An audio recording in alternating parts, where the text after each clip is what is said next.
Their Fated Travels. Chapter 16.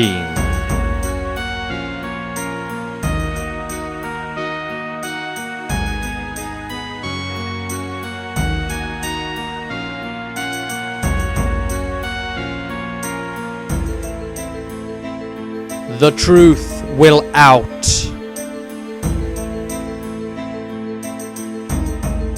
They had been forced to fall back to the Temple of Ulrich, as the Temple of Verena had been sealed off after the riots had broken out. Of course, this was after the magistrates and court officials were inside safely.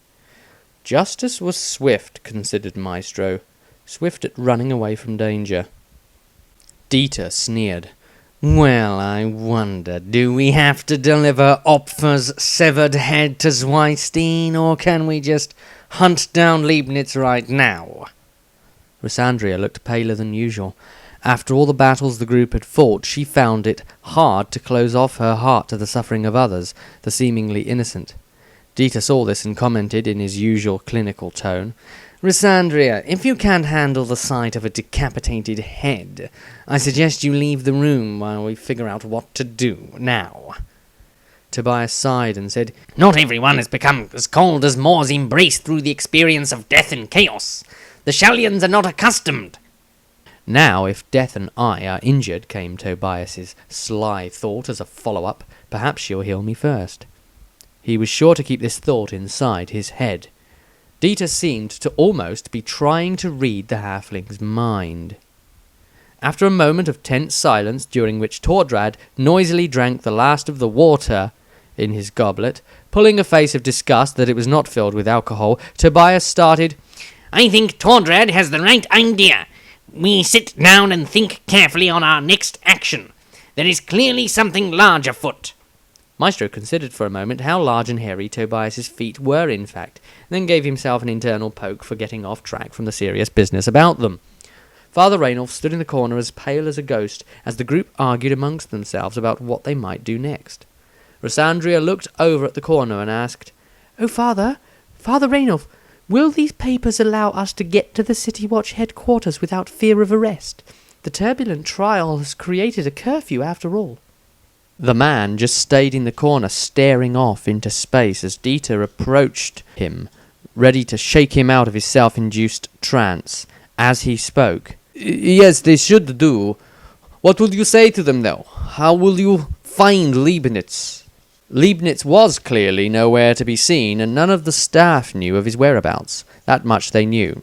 They also knew it was very possible that he had barred himself inside the main hall, because the entranceway had been sealed off and the doors closed. Not even the temple staff were able to gain access to it. Dieter and his dog were already walking towards the door, ignoring the man's question. The rest followed as Maestro replied to the priest. Don't worry yourself with details, my good man. We'll make it up as we go along. It's what we always do. Father Rainulf was not assured by that response. Maestro wasn't trying to assure him, though. He would have felt insulted if someone had suggested that he had done as much at that. As they left the building, the wizard mumbled under his breath, Thank goodness we are out of there. Now we have more religious trouble. Where will it end? Dieter ignored the question, which he only half heard, thinking to himself that something felt wrong with the situation, more so than earlier even. Rysandria had learnt to not take Maestro's words to heart. She knew he didn't mean them about her order. Or at least, not her order specifically. He didn't mean any harm. That was the main thing. The group made their way around the edges of the temple. Dieter looked down at his dog, padding slowly alongside them, and noticed that the halfling was not there. Looking around back toward the building, he saw Tobias with his ear to the temple wall. Hey, rat-bait, what are you doing over there? Began Dieter with hostility at the fore. If you can't behave, why not sit back down in the spring-loaded trap in front of my pantry? Tobias acted as if he hadn't heard the man. He was wearing his black leather garb, and his robes were nowhere to be seen. This wasn't a good sign, thought Rysandria, as she looked up at the moons in the sky, wearing a look of uncertainty on her pretty face. Dieter pressed on with his inquiry, whispering as loud as he could. Get away from the wall before you attract undue attention. Maestro looked back to find out what had attracted the ire of Dieter, and saw the physician in training striding towards the magically void master wizard, his machete unsheathed.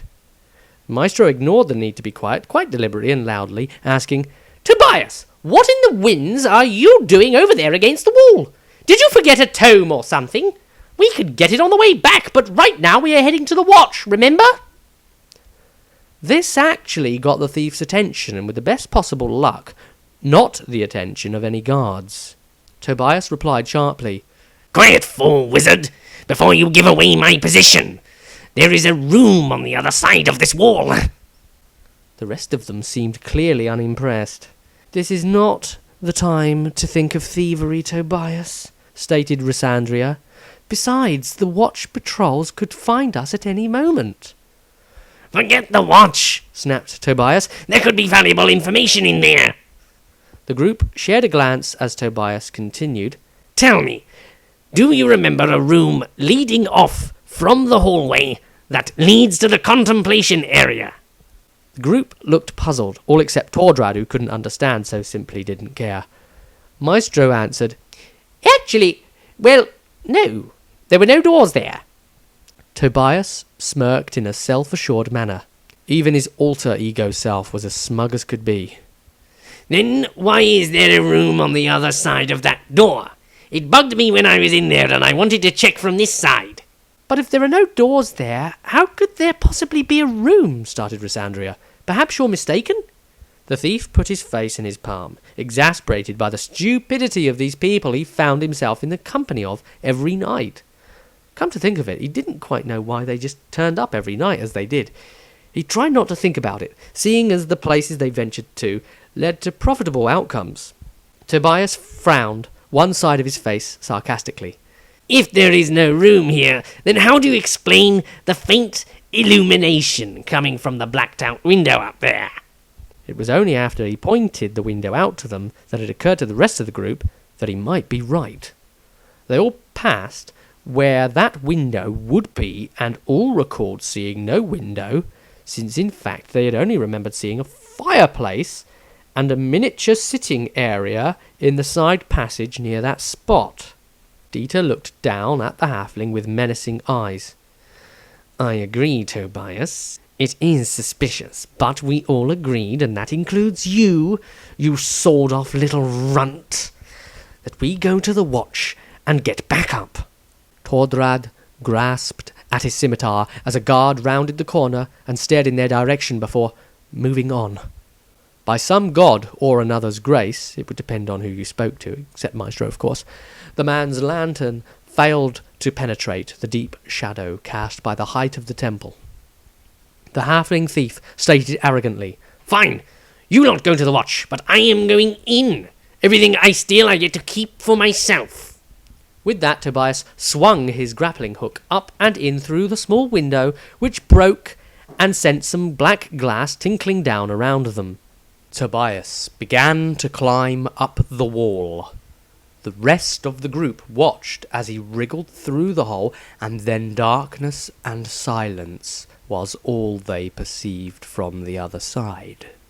As the group turned to leave, they felt concern for the halfling, even Dieter, although he would never admit it. Plus, that was for his own reasons anyway. But knowing that he could take care of himself, they decided that hanging around was a bad idea.